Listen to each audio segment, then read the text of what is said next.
Lang po kayo ng 300. Hindi ko mabibigay sa inyo itong gamot. Pasensya na po kayo. Kumpletuhin po muna ang inyong pera. Sir, maawa na po kayo sa akin. Alang-ala na po ako talagang dalang pera. Kailangan po ng apo ko. Parang awa mo na. Ay, wala po kung may aabono sa 300 na yan. Nangyari na po sa akin yan. Eh, nawalan ako ng trabaho. Kung gusto niyo po, usapin na lang po natin yung may-ari. Doon po kayo makiusap. Baka po kayo matulungan, ha? Sige po. Dali lang po. Ma'am? Ma'am? Dali po, ma'am. Walang po kayo ng 300. O, Conrad, Eh, kasi po si nanay, bumibili ng gamot, 750 ang isa, dalawa, 1.5. Ang pera niya, 1.2, kulang siya ng 300. o Nay, kulang po pala kayong 300. Eh, kung pagkakatiwalaan ko sana po ninyo ako, yung kakulangan ko pong 300 piso, ibabalik ko po sa inyo, ma'am. Usap po po. Parang awa na po ninyo. Nay, kulang ho yung pera nyo. Kahit ano pong gawin natin, hindi pa pwede yan. Nakaawa na po kayo sa aking apo. Baka napano na po siya. Sige na po, ma'am. Nakikiusap po ako sa Ay, inyo. kita nyo naman ang haba ng pira. Gusto nyo pagbigyan ko kayo, edi pagbibigyan na namin lahat yan, ho. Diyos me naman, ang liit-liit lang nitong drugstore namin. Paano naman ang mangyayari sa amin yan? Lahat yan pagbibigyan. Nay, kumpletuhin niyo na lang po yung pera niyo. Andito lang po yung gamot, hindi po ito mawawala dito. O, ayan na, itatabi ni Conrad para sa inyo. Nay, subukan niyo lumapit sa DSWD, Nay. Baka matulungan kayo doon. Oh, andito lang po Doon na kami. lang, Nay. Opo, ang haba pa Sige ulo. na, Ang dami Nay, pa oh. naghihintay, Nay.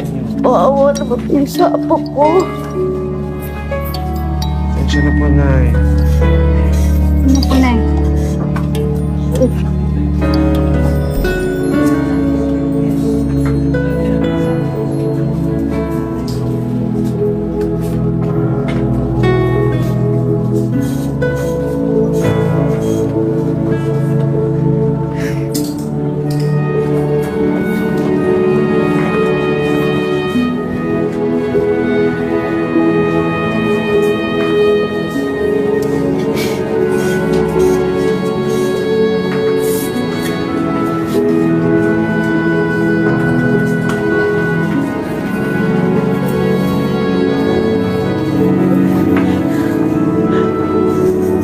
Ale, anong nangyari? Anong problema? May sakit ba kayo? Wala po ko sakit. Inaalala ko po yung aking apo. Kasi po, hindi ko po nabili yung gamot niya. Kailangan po niya yun.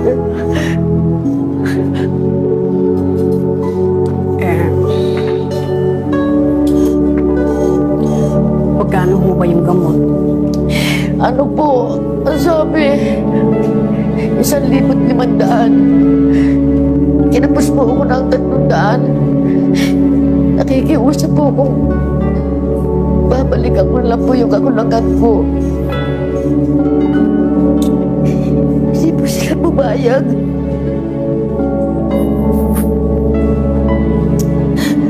Hindi ko nga malaman kung maaabutan ko.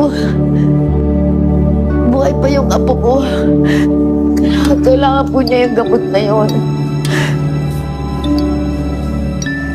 Diyos ko.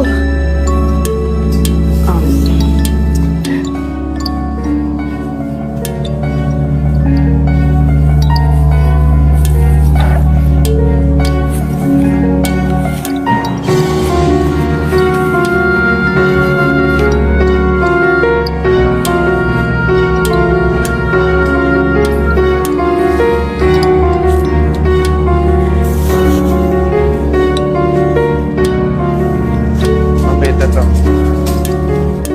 Thank you.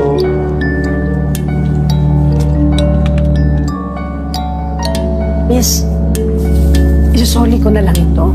O, bakit ho? May problema ho ba? Oh, wala ho. Okay na naman ho ako. Bigyan niyo na lang sa kanya. Ate, hindi ka okay. Kailangan mo ng gamot. Oo, mas kailangan mo yan. Kailangan mong gamitin niya. Hindi, wag niyo akong alalahanin. Okay na ako. Tila mas kailangan ng apo niya ang gamot. pakibigay niyo na lang sa kanya. Ito po yung pera po. Kano yung pera nyo? 2. Tama-tama ma'am, 300 yan eh. Sige na, So, ibigay mo. eksakto na. Ibigay mo. Oh, ayan. Nay, oh. Hinahon na. Salamat po. Salamat na marami sa iyo, Ale. O sige, kailangan na po niyan. Maraming salamat sa inyo. Diyos na ang bahalang gumanti sa kabutihan ninyo. Alis na po ako. Salamat po. Sige na po. Ate, paano to hindi niyo na po bibilin? Eh, wala na akong pera eh. Kailangan mo to eh. Gamot mo to. Ate, bakit mo ba ginagawa to? Awa ang tawag doon. Saka, huwag niyo akong alalahanin. May awa ang Diyos. Teka, ate. Eh. Sa'yo na yan, ha? Gamitin mo. Huwag ka na mag-alala. Hindi naman siguro malulog yung drugstore ko para dyan lang. Sabi mo nga, may awa ang Diyos, di ba?